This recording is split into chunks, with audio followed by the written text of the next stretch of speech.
be honest, in my 20s, what I was doing was just dating for fun. I'm going to be really blunt, dating like, rappers, athletes. And by time I was ready to sit down, I was already in my 30s. And I'm like, oh shit, like, I've done give away my most precious years to just partying and being on a scene. And now that I'm in my 30s, I'm trying to date and I really don't know what I like. And unfortunately, there are young women like this that are out there in the world. They were really wild and reckless in their teens and in their 20s, and they partied as if they would be that age forever. Screwed up with men that they didn't know basically how to act in that situation to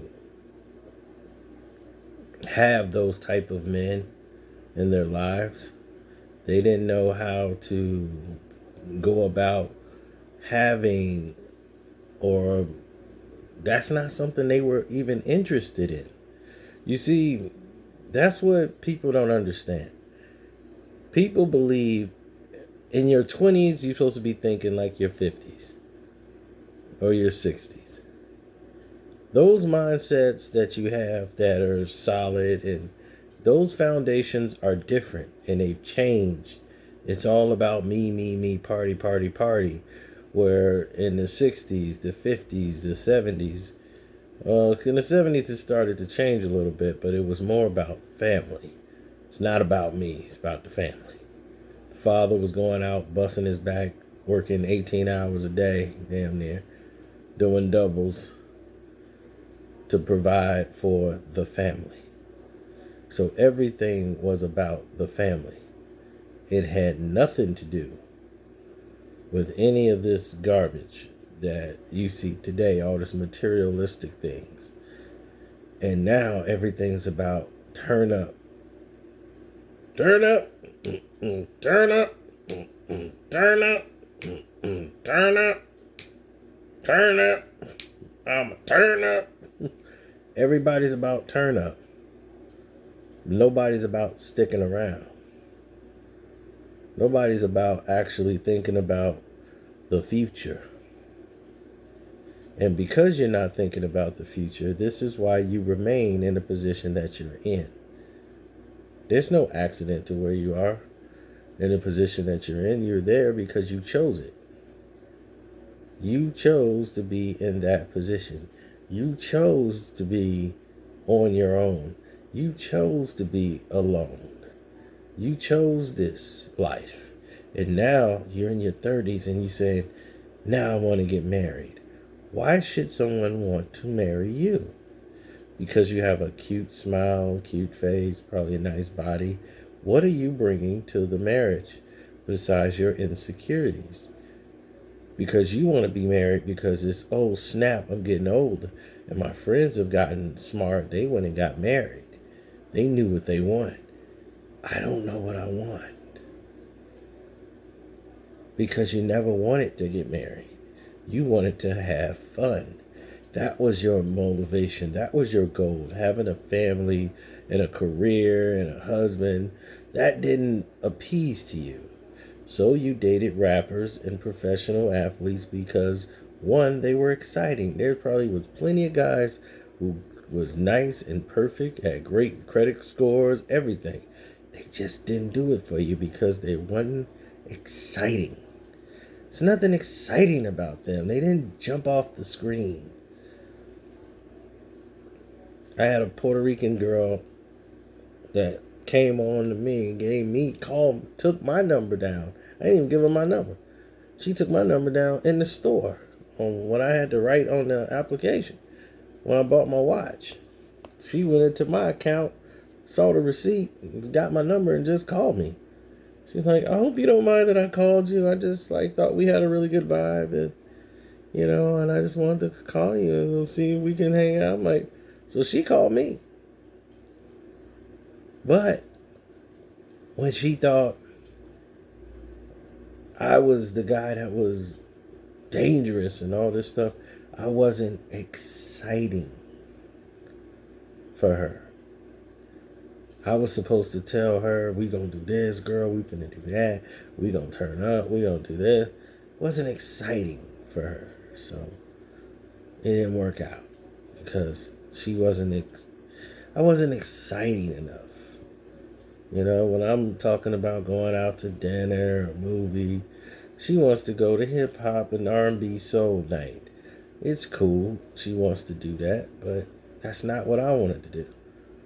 I'm not into that. I've already done that. Been there, done that. I could see we do a fest, Anita Baker showing up, something like that down the road, but I ain't trying to break my neck to see no Escape. Ooh, Escape they reunited. I'm like, so? You know, I understand you want to go see that, but nah, go with your girls. I got work to do. So, for me, it's different. But I get it. I understand where she's coming from. I know what she's looking for. And I know why she's upset and why she's, like, trying to figure it out. Like, what is wrong with her that nobody wants her? Because she looks good. Because she thinks because she looks good that people are going to want to marry her. No. They're going to be interested. And it's going to draw them in and bring them into the yard. But will they remain there? Now, the whole world can see what this is. Huh?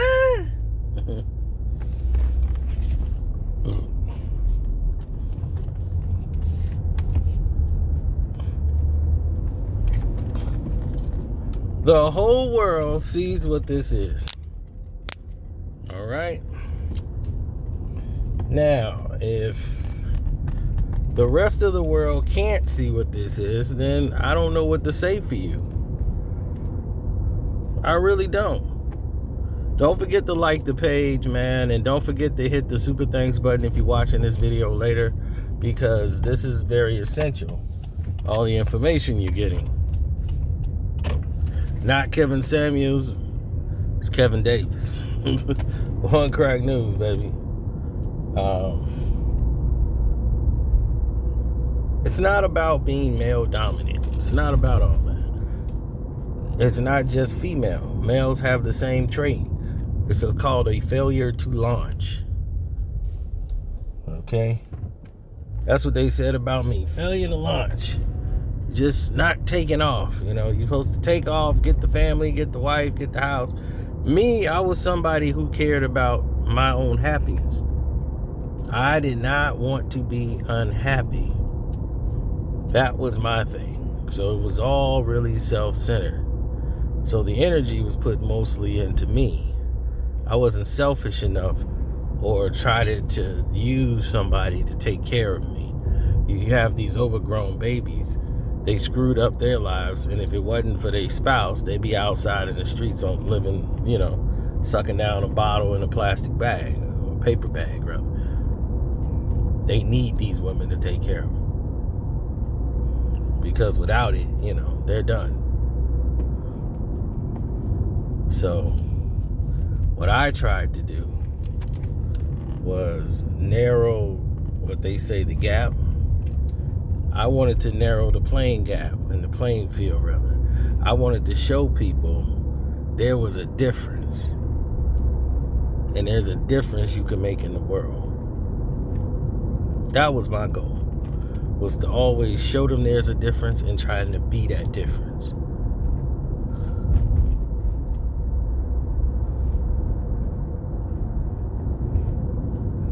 So when I step up and, you know, date women, women are surprised because I'm more than what they've bargained for. They found someone who can engage them in conversation. Something that they claim they want, and when they get it, it's not really what they want.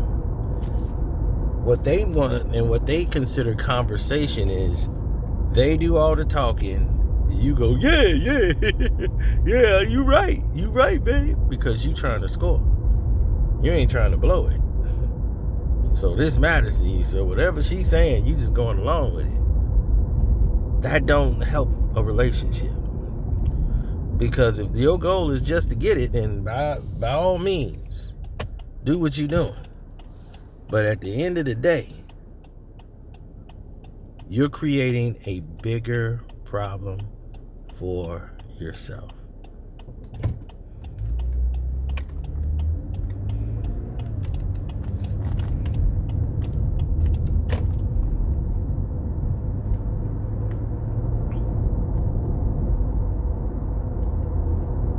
I know, because I've done that. Just saying, bite my lip, don't say nothing, don't ruin it.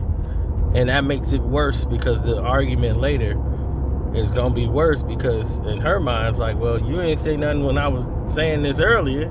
Now you complaining about it. When realistically, you wasn't really liking it all along. So it's clear to state how you feel early on so people will know. Because nobody's a mind reader. And a lot of women expect people to be mind readers.